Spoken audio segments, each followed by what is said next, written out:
Hello and welcome to Solely Singleton episode 190. I'm sorry we've kept you waiting a few weeks. I'm your host Brad. This is my co-host Eric.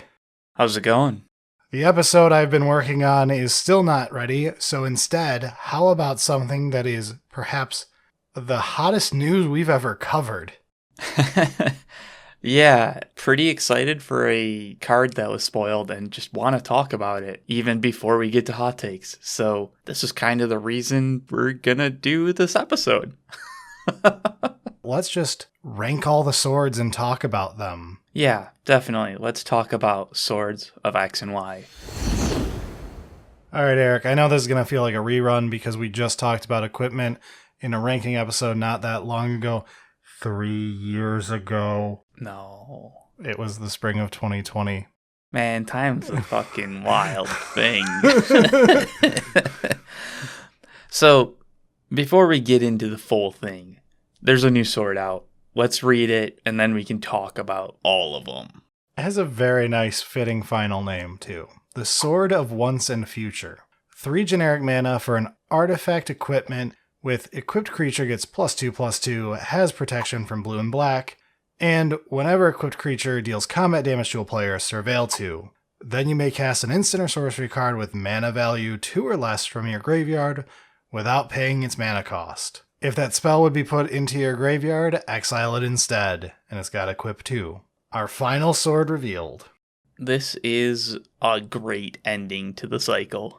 Considering we just got the Chode sword that was absolutely awful, I was zero hype of getting the final sword. Yeah. I am very happy. Dude, this one's awesome. It's right up our dirtle alley. It's everyone who enjoys swords enjoys the more dirtily styled decks to begin with. It's just one of the best swords. And I love everything that is trying to do as a sword too. It's just one of those, like, some of the swords, it feels like, okay, I'm doing combat damage, but what else is going on? Like, what else am I trying to do with this sword? Looking at you, Forge and Frontier. What are you doing? Or Hearth and Home. And like, Once and Future, our new sword feels like a sword. Like, you're surveilling too. I love surveil. Oh god, I love surveil. But you're like fueling the graveyard, helping your draw, and then you also get to cast stuff from your graveyard. Man, that's a good payoff for doing combat damage. How about some more? Yeah. And just from a design standpoint, power aside, most swords are, here's the X ability, here's the Y ability. Like, the classic example that immediately springs to mind is Fire and Ice. Yep. Of, you got your blue ability, you've got your red ability. Yeah.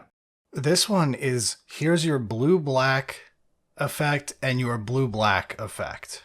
Yeah, and they work so well together. You could argue the surveil might lean slightly bluer, and you could argue that the playing something from yard leans slightly blacker, but it's play an instant or sorcery. Surveil itself is a blue-black mechanic that can be in mono-black, so you can't argue it's entirely blue. I just love it.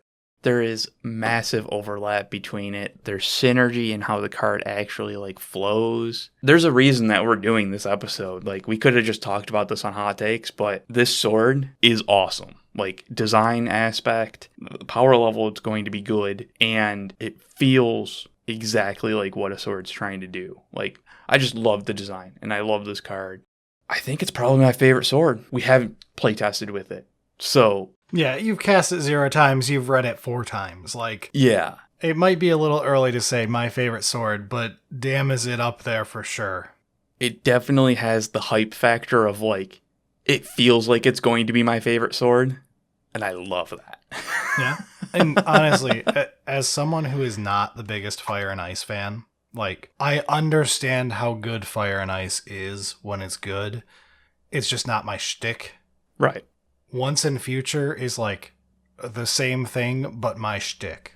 Yeah, it definitely leans more into your, like you said, like, kind of dirtle aspect going on there, where it's like you're doing damage and you're progressing the board forward, but you're also setting up a bunch of other, like, surveil and card advantage and casting stuff. Like, yeah, you're dirtling.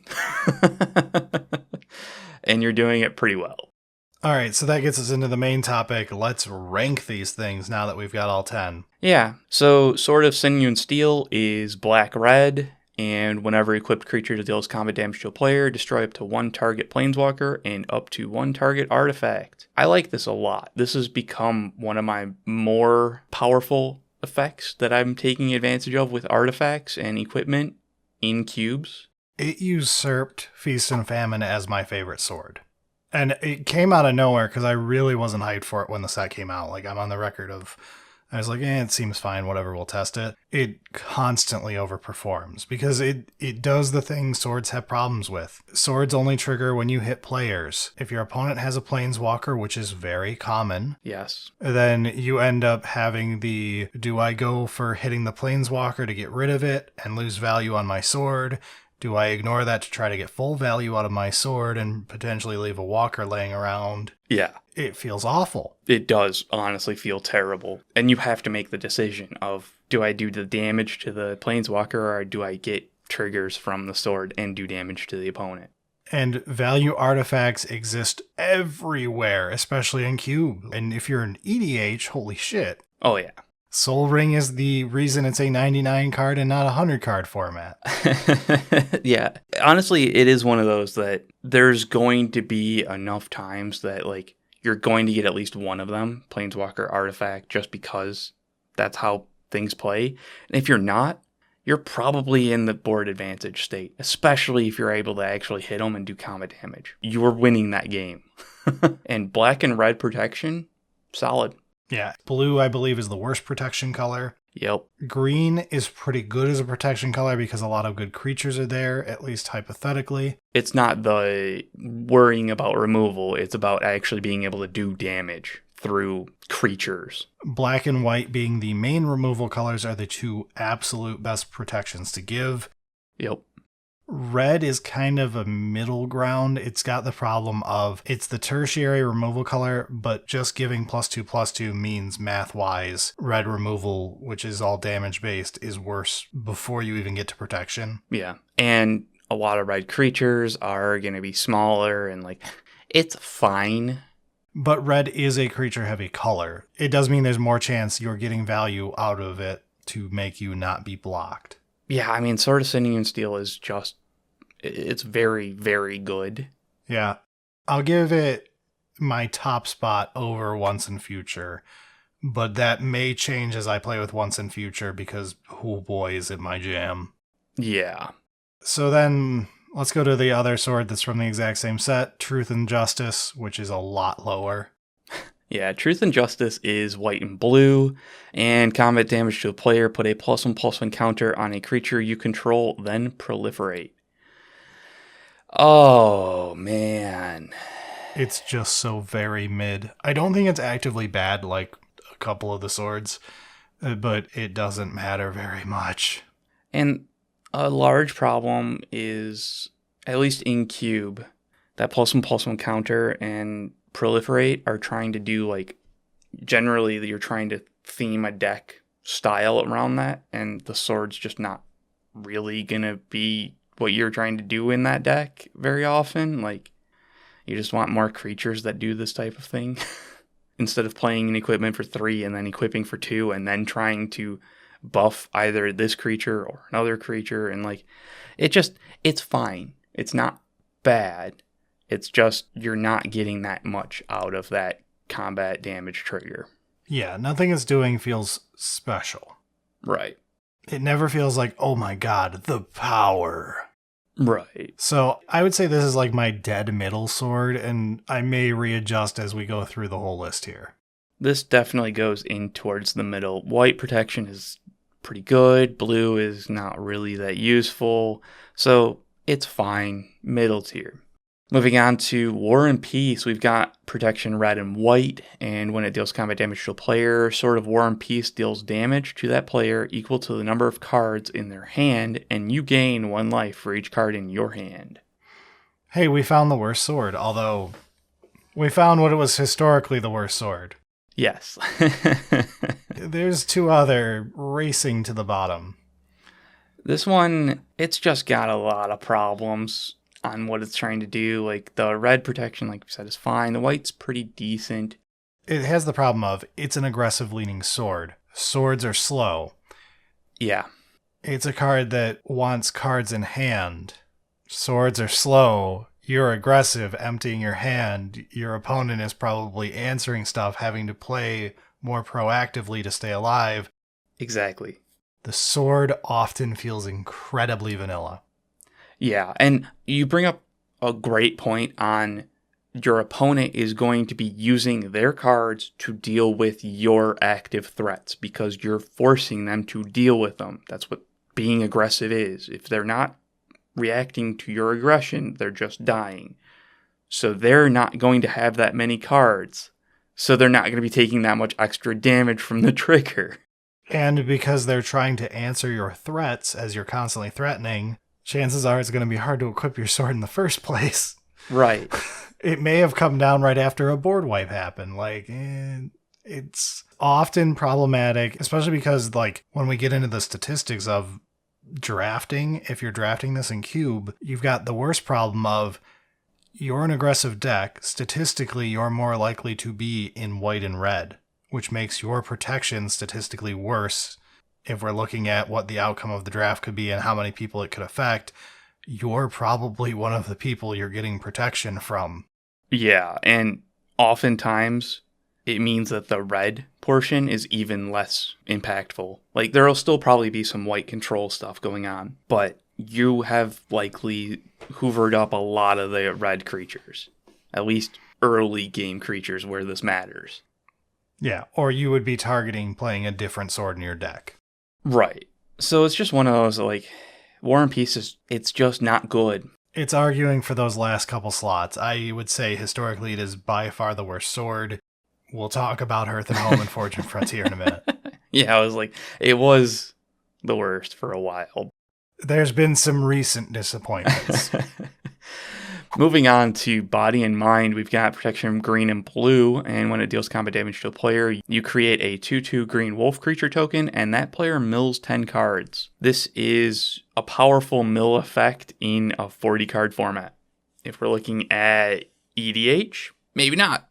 It's got a problem, though. Even if we're looking at the mill standpoint, it's a card that doesn't know what it's doing. Oh, yeah. This is definitely one of those where it's not like Once and Future where it's all kind of working together. No, Body and Mind's hey, here's a green wolf token and mill 10.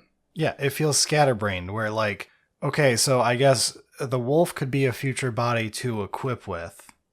That's okay. But I'm going out of my way to equip a creature. I'm doing creature combat in this deck when I put this sword in my deck. I want to deal combat damage and hit them and increase power and toughness and care about getting around creatures because these protections are basically there to get around creatures. There's no removal protection here. Right. And then I'm milling.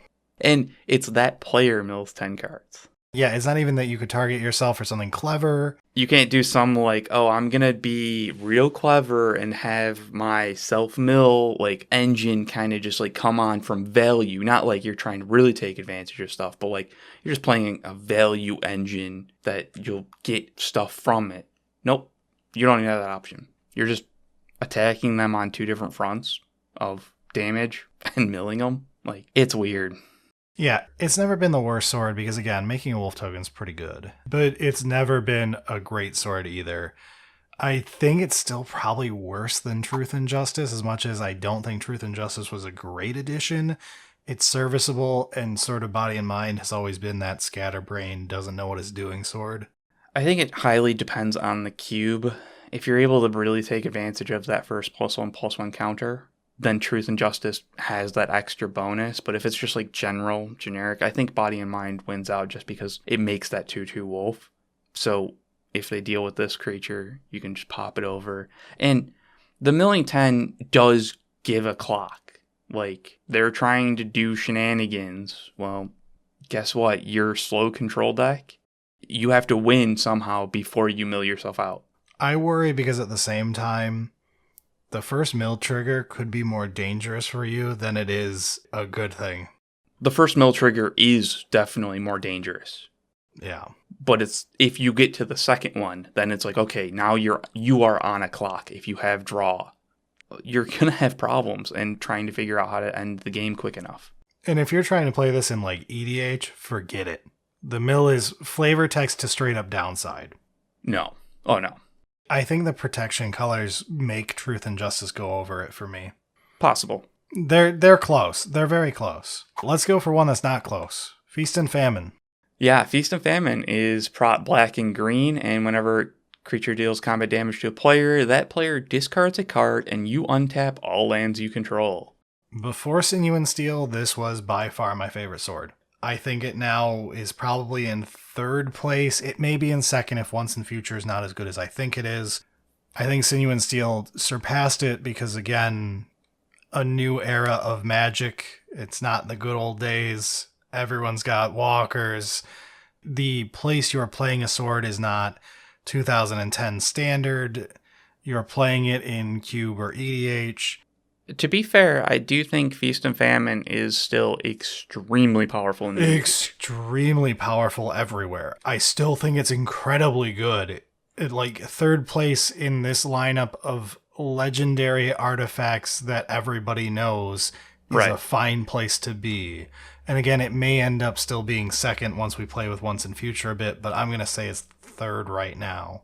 The protections are incredibly relevant as the best creature color and usually the most ubiquitous removal color. Yeah, I mean, and the trigger of forcing them to discard a card and untapping all of your lands is just powerful. Yes, the fact that it lets you, as a control player, play completely aggressively on your turn, untap, and have counter magic. Yeah. It was a menace in Standard for a reason. Callblade existed. We were there.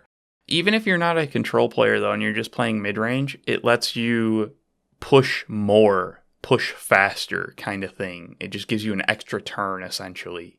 Yeah, it lets you move a sword around easily, too, which is another thing that was famous in Callblade. Yes. So, just very powerful sword. I think the next one is more powerful to me. I think I would put Feast and Famine fourth. It's a lot of people's favorite sword. So Fire and Ice. Fire and Ice is prot red, prot blue, and it's got the classic when you deal combat damage to a player, deal 2 to any target, you draw a card. Yeah. It's not very tricky. It's not, like, oh my gosh, that's so... It does exactly what you want to do kind of thing. Throw damage around, get card advantage back. I think it's pretty safe to say it still is worse than Feast and Famine. I disagree. Really? I think in cubes, Fire and Ice is better than Feast and Famine. Just because you don't have the deck construction to take as much advantage out of the untap? Yep.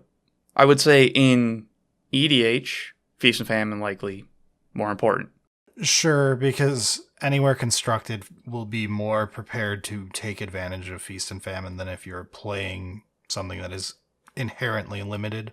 Exactly. Okay, I can see that logic. I think of them, if I was only allowed to run 3 swords, I'd still run Feast and Famine over it, but that is a personal preference standpoint at least. I think the prots is a key thing here of red and blue is nowhere near black and green. Absolutely. But yeah, I could be argued that maybe Fire and Ice is better in cube specifically, so okay. It's just one of those that if you're not able to construct a deck to take advantage of things, Fire and Ice's trigger is just generally, like, the average use case is going to work better. Sure. Okay. So that's kind of where I like that. But, I mean, they're, like, same level of, pick which one you want kind of thing and pick which environment you're trying to push it in. So. All right, let's talk about the other OG who is a bit of the dark horse, which is Light and Shadow. Light and Shadow is prot white, prot black. Whenever you deal damage to a player, you get to gain 3 life and return up to 1 target creature card from your graveyard to your hand. It's not as strong as Fire and Ice. In effect, it has the absolute best protections in the cycle. Yeah, and that's where Light and Shadow has always proven itself. It has never been as good as Feast and Famine or Fire and Ice, No. but it manages to stay above basically the rest of the field. Like, I can't argue any of the other ones we've discussed, like Truth and Justice isn't there, Body and Mind isn't there. No. However you want to organize those two, it doesn't matter. And it's completely off of the back of Protection White and Black. The Gain 3 life is going to help. It is nice. Getting some card back from your graveyard to your hand is that little bit of extra. That's all fine and well and helps things out, but Protection White and Black is why Light and Shadow as a sword has always done well, and it's always felt strong. We're into the bottom tiers. Let's return back to the bottom half here. Our final two, so let's start with Hearth and Home. Yeah, Hearth and Home is Prot green and white, and when the equipped creature deals combat damage to a player, exile up to one target creature you own, then search your library for a basic land card. Put both cards onto the battlefield under your control, then shuffle. God, it's hard to read that card. What are you doing? Yeah, so Flicker in an equipped deck is awful. Why? If you are playing solely EDH, where everything has value ETBs, sure. You still get locked out of politicking. You can't Flicker for any advantage for anybody else. It's very limited for, like, extra no reason. And, like, it's still a sword. 3 to play, 2 to equip. Yeah. To get this trigger type thing. Like, I see what you're saying. EDH, because you're getting those values from, you know, the... And like, let's not argue. In Cube, ETB creatures are still very strong, but when you're the equipped deck, that is not what you're here for. It's just a bad sword trigger. And I think War and Peace is still more irrelevant than Hearth and Home, in my opinion. I would say Hearth and Home also has a slight edge on, I would rather have pro green than pro red if I'm trying to get through creatures to trigger my sword. That is absolutely true. And I think Hearth and Home is just under the Body Mind for me, or Truth and Justice, whichever way you do those. I don't think it's beating either of those two, but it's above what we're about to talk about. I agree that Hearth and Home is better than War and Peace because the protections work a bit better. Both of them aren't great, but this one is probably more relevant. Yeah, and like, you get a basic land out of it. Like, I mean, whatever. But let's finish off real strong with Forge and Frontier. All right, so Forge and Frontier is the sword that was so bad we did a top 5 cards in our hot takes, and a sword in a standard set did not make anyone's top 5. It's garbage. So Sword of Forge and Frontier is Prot red, Prot green. Whenever equipped creature deals combat damage to a player, exile the top 2 cards of your library. You may play those cards this turn. You may play an additional land this turn. It's like the worst red impulse effect. Why is it so bad? We've had much better red impulse effects. It doesn't do till the end of your next turn. Yes. I was like, it's honestly close to being interesting. It just needed to give you those cards until the end of your next turn. Like, it's just so bad. You're paying mana to equip this thing, and you probably won't have mana to actually use its ability if you get it through. After you've jumped through all of the sword hoops, you get nothing. You might get the land, sure, that is nice. But it's still an impulse with only the 2 cards. It's not like you're impulsing like 4. And it's like, oh, I'm gonna probably get a land. And then, you know, I might not be able to play the other things and whatever, but I'll get a land out of it. 2 cards is not enough for this kind of effect to be useful. Prot red is not helping that much. Green is fine, but it's not doing it huge favors. And it's weird because, like, I have always said War and Peace is the worst sword. Forge and Frontier has an equally bad effect and worse protections, in my opinion, because again, white versus green, I'd rather have the removal color Prot than the creature color Prot. As much as green is the better creature color to get Prot from in general, white and green are pretty well tied in creatures. Yeah, I was going to say, like, it's not like white has that few of creatures comparatively. Like, white and green are still up there with, like, the mid-range creatures. And white is the tokeniest color. Yes. Oh, God, yeah. We didn't even bring up that, like, as a whole problem. And honestly, we should probably do stuff on tokens, because good lord are there a lot of tokens. We could do a good token episode or two coming up. But Forge and Frontier, you're so bad. You're so bad. I think it cemented itself as the worst sword, which is why, again, I didn't even think of caring about a new sword in spoiler season this time. And then this showed up today. Oh my god, my heart got pumping. I am here. Perfect end to a cycle. Yeah, it honestly is a perfect end to a cycle. It does everything I want it to do. And it's just a beautifully designed card as well. Like, everything about it flows. They nailed it, man. I do wonder if, like, this has been a card that's just been sitting. Like, somebody designed it, 4 years ago, 5 years ago, and they've just been waiting, like...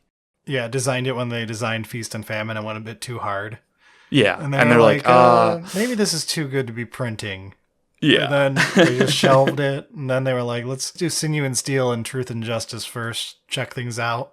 And then they were like, okay, we need to finish this off. And they brought back, like, oh, what are all of the options that we've designed over the years? And they were like, oh, this one, well, we could spice it up with Surveil a little bit, and this will be great. Because, man, once in future, I am super excited for. I cannot wait. Yeah, I would say it firmly cements itself in the cubable swords. Yep. It is probably going to be my favorite sword or second favorite sword long term. Yeah. I'm just happy to see this many good swords now. Like, I love swords. They're a mechanically more dated equipment cycle. I'm aware they haven't aged perfectly, but that's more a problem with the rest of Magic than with the swords.